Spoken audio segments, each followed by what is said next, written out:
자, 밤사이 비트코인이 74K를 찍고 현재 78K 부근까지 반등이 나오고 있습니다. 마지막 저점을 찍었다. 이제부터 불장 시작이다. 라는 말이 많은데 냉정하게 말씀드리면 아직 아닙니다. 섣불리 들어갔다가 다시 물리지 않게 왜 지금이 여전히 위험한지, 그리고 진짜 상승으로 가려면 어떤 조건이 필요한지 하나하나 분석해 드리도록 하겠습니다. 자, 먼저 이전 상황부터 보면 많은 분들이 이번 하락이 갑자기 찾아왔다라고 생각하지만 차트에서 이미 추세 전환의 신호를 명확하게 보내고 있었습니다. 그러니까 그 기점이 어디였느냐? 바로 이 84K 구간이었는데요. 이 차트를 보시면 작년 11월부터 비트코인은 저점을 꾸준히 높여가면서 상승 구조를 만들고 있었어요. 자, 그런데 이 견고했던 상승 구조가 무너진 시점이 바로 이 84K 지지 라인이 깨졌을 때입니다. 그러니까 저는 이때부터 이미 상승 추세는 끝났다. 이제는 하락 조정장으로 진입했다라고 판단을 했고, 그러니까 이 부분은 관점 방에서도 이 84K가 뚫린 시점에서, 그러니까 저점에서 롱잡을 생각하지 말고 단기 반등이 나올 때마다 숏을 잡는 전략이 유리할 거다라고 말씀을 드렸어요.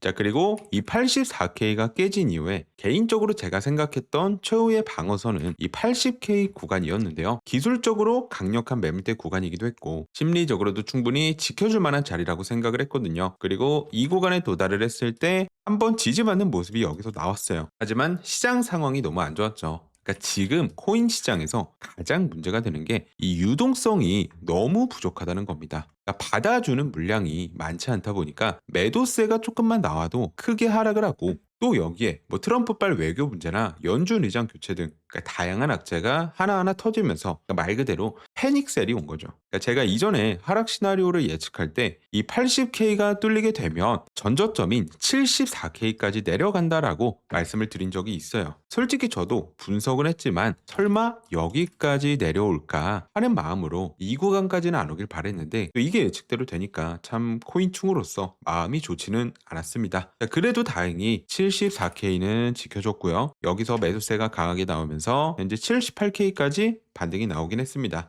근데 그동안 이 고점 대비 하락했던 건 생각을 안 하고 이 74K 저점 대비, 그러니까 오랜만에 5% 이상 반등이 나오니까 이제부터 이 불장이 시작인가 라고 하시는 분들이 많이 계시더라고요. 하지만 딱 잘라 말씀드리면 아직까지 불장을 판단하기 이른 시점이라고 생각을 합니다. 자, 이유는 간단해요. 그러니까 앞서 말씀드린 하락의 원인이 해소되지 않았기 때문입니다. 자, 물론 현재 반등이 나오고 있지만 이 84K에서 무너진 상승 구조가 다시 회복이 되었나요? 아닙니다. 자, 그럼 80K 위로 가격이 올라가서 안착을 했나요? 이것도 아니죠. 그러니까 지금 나오는 이 반등은 하락 추세가 끝난 게 아니라 이 74K라는 이전에 있었던 강한 매물대에 부딪혀서 나오는 기술적 반등일 뿐이라는 거예요. 자, 그렇다면 지금 구간에서 상승 추세로 전환하려면 어떤 조건이 필요할까에 대한 제 개인적인 생각을 말씀드리면 저는 첫 번째로 최소 이 4시간봉 기준 22평은 강하게 돌파를 해줘야 돼요. 자, 지금 보면 계속 22평에서 저항을 받고 있죠.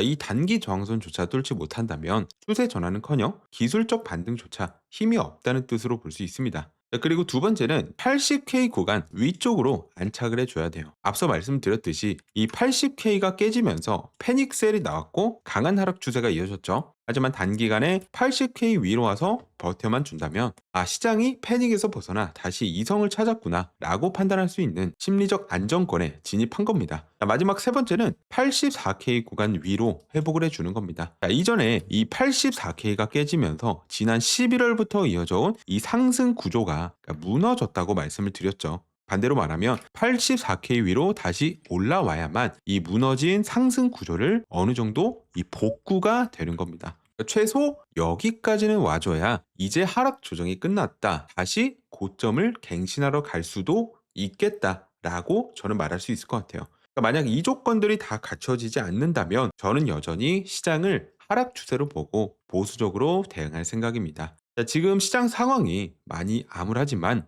그래도 긍정적인 부분 딱 하나만 얘기해 보자면, 현재 일본 기준 RSI 상승 다이버전스가 컨펌 직전에 있다는 겁니다. 제가 15분봉이나 1시간봉 다이버전스는 잘 언급을 안 합니다. 속임수가 많으니까요. 하지만 일봉은 조금 다르게 신뢰도가 높다고 판단을 하거든요. 자, 이번에 비트코인이 신고가를 갱신했을 때 상황을 보면 RSI는 하락 다이버전스가 컨펌이 됐고 지금까지 이 하락 추세가 이어지고 있습니다. 자, 반대로 상승 다이버전스는 2022년, 2024년도 하락장에서 나왔었고, 실제로 상승 다이버전스 컨펌 이후에 강하게 상승을 하면서 고점까지 갱신하는 모습이 나왔어요. 자, 그럼 현재 차트를 보면 비트가 74K까지 내려오면서 저점을 낮춘 상황이지만, 반대로 RSI를 보면 오히려 이전에 있었던 저점보다 조금 높아졌죠. 자, 이건 가격은 떨어졌지만 매도세의 힘은 약해졌다라고 해석할 수 있고요. 역사적으로 강력한 기술적 증거 중 하나라고 볼 수 있습니다. 자, 물론 후행성 지표이기도 하고 아직까지 오늘 일봉이 마감되지도 않았고 이 저점 확정까지 상황은 조금 더 지켜봐야 하지만 이대로 RSI 다이버전스가 컨펌된다면 2022년도, 24년도에 그랬던 것처럼 추세 반전의 트리거가 될 확률이 매우 높다고 보고 있습니다. 자, 여기까지 현재 시장을 바라보고 있는 제 관점을 말씀드렸고요. 이 차트 분석은 이렇게 이성적으로 했지만 비트가 74K까지 하락하는 걸 보고 심적으로 많이 힘드실 텐데 걱정이 앞섭니다. 자, 이러다 내 돈 다 날리는 거 아닌가, 지금이라도 손절을 해야 되나, 혼자서 차트 보며 또 수만 가지 생각으로 괴로우셨겠죠. 하지만 여러분, 투자는 멘탈 싸움입니다. 공포에 질려서 포기하는 순간 진짜로 지는 거예요. 지금처럼 변동성이 크고 불안한 장세에서는 혼자 끙끙 앓는 것보다 서로 의지하고 기준을 잡는 게 정말 중요하고요. 여러분이 기준을 못 잡고 계신다면 제 관점은 영상뿐 아니라 텔레그램 관점방에서 후속 관점 드리고 있으니까 작게나마 도움될 수 있으면 좋겠습니다. 관점방 링크는 고정 댓글에 달아둘 테니까 필요하신 분들은 입장하시면 됩니다. 다들 기운 내시고요. 이 하락장이 끝나고 웃으면서 수익 낼 수 있는 그날까지 마켓트랩이 함께 하겠습니다. 마지막으로 구독과 좋아요는 저에게 정말 큰 힘이 되니까 한 번씩 눌러주시면 감사하겠습니다. 자, 그럼 다음 영상도 더 명확한 분석으로 찾아뵙겠습니다.